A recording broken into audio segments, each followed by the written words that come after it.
அவள் ஸ்ட்ராங் இல்லை, வலியை மறைக்க பழகி போனவள். ஒரு பெண் இருந்தாள். எப்போதும் அவள் சிரித்து கொண்டே இருப்பாள். வீட்டில் எல்லோரும் சந்தோஷமாக இருக்கணும் அப்படின்னு நினைப்பாள். யாராவது சோர்ந்து போனால் அவங்களுக்கு தைரியம் சொல்வாள். யாராவது அழுதா அவர்களுடைய கண்ணீரை துடைப்பாள்.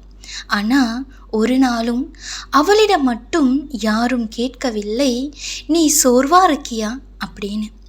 அவள் சின்ன வயசிலிருந்தே தன்னுடைய உணர்வுகளை மறைக்க கற்றுக்கொண்டாள். அழணும் அப்படின்னு இருந்தாலும் அமைதியாக இருந்தாள். ஏன்னா அவள் அழுதா கூட இவ்வளவு சின்ன விஷயத்துக்கா அப்படின்னு சில கேட்பாங்க. அதனால் அவள் மனசில் இருக்கும் வலியை அவளே அமைதியாக சுமக்க ஆரம்பித்தாள். ஒரு பெண்ணின் மனம் அதிகமாக அன்பு கொடுக்கும்.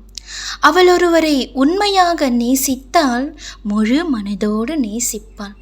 அவர்களுக்காக தன்னையே மறந்து விடுவாள். ஆனால் அவளின் அன்பை எல்லோரும் புரிந்து கொள்ள மாட்டார்கள். சிலர் அவளின் நல்ல மனதை பயன்படுத்தி கொள்வார்கள். சிலர் அவள் எப்போதும் இருப்பாள் என்று நினைத்து அவளை கவனிக்காமல் விடுவார்கள். அப்போதுதான் அவள் உள்ளுக்குள் மெதுவாக உடைய ஆரம்பிப்பாள். அவள் ஸ்ட்ராங் என்று எல்லோரும் சொல்வாங்க. ஆனால் உண்மையிலேயே அவள் ஸ்ட்ராங் கிடையாது. அவள் வலியை மறைக்க பழகி போனவள். யாரிடமும் சொல்லாமல் அழ பழகி போனவள். இரவு நேரத்தில் அனைவரும் தூங்கிய பிறகு அவள் ஃபோன் ஸ்கிரீனை பார்த்து கொண்டு அமைதியாக அழுவாள். அவளை காயப்படுத்திய வார்த்தைகளை மீண்டும் மீண்டும் நினைப்பாள். நான் உண்மையிலேயே இவ்வளவு தேவையற்றவளா அப்படின்னு தன்னை தானே கேட்டுக்கொள்வார்.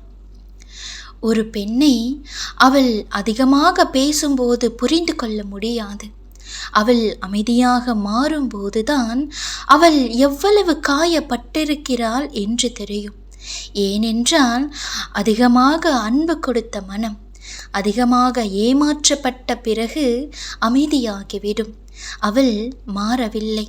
அவளை மாற்றியது அவள் அனுபவித்த வலிகள் மட்டுமே. சில பெண்கள் தங்களுடைய சோர்வை கூட சொல்ல மாட்டார்கள்.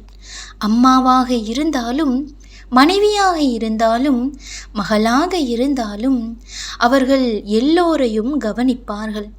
ஆனால் அவர்களை கவனிக்க மட்டும் யாரும் இருக்க மாட்டார்கள். அவர்கள் சாப்பிட்டார்களா, சந்தோஷமாக இருக்கிறார்களா, அழுகிறார்களா, இதையெல்லாம் கேட்க யாருக்கும் நேரம் இருக்காது. ஆனால் அந்த பெண்கள் மட்டும் எல்லோரையும் பற்றி கவலைப்படுவார்கள். ஒரு நாள் அவள் மிகவும் சோர்ந்து போனாள். யாரிடமாவது பேச வேண்டும் போல இருந்தது. யாராவது நான் இருக்கேன் அப்படின்னு சொல்லணும் போல இருந்தது. ஆனால் அவள் ஃபோனில் நிறைய கான்டாக்ட்ஸ் இருந்தும் அவளுக்கு கால் செய்ய ஒருவரும் இல்லை. அந்த இரவு அவள் மிகவும் அழுதாள், சத்தமில்லாமல். ஏனென்றால் அவளின் கண்ணீரை கூட யாரும் கவனிக்க கூடாது என்று நினைத்தாள். ஆனால் இந்த உலகத்தில் இருக்கும் எல்லா பெண்களுக்கும் ஒரு விஷயம் சொல்ல வேண்டும். நீங்கள் பலவீனமானவர்கள் இல்லை. நீங்கள் அதிகமாக அன்பு கொடுக்கும் மனம் கொண்டவர்கள். அதனால்தான் சின்ன கவனிக்காமலும் உங்களை காயப்படுத்துகிறது. ஆனால் உங்களுடைய நல்ல மனசுக்காக ஒரு நாள் வாழ்க்கை உங்களுக்கு அமைதியை தரும். உங்களை உண்மையாக புரிந்து கொள்ளும் மனிதர்களையும் தரும்.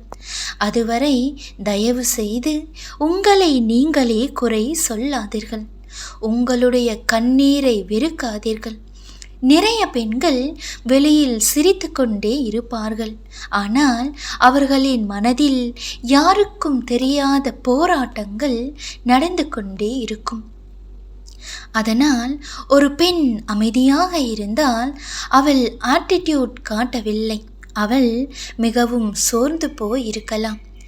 இந்த வாய்ஸ் அமைதியாக வலியை சுமக்கும் எல்லா பெண்களுக்கும் ஒரு சிறிய ஆறுதலாக இருக்கட்டும். இது உங்கள் வாய்ஸ் ஆஃப் வித்யா.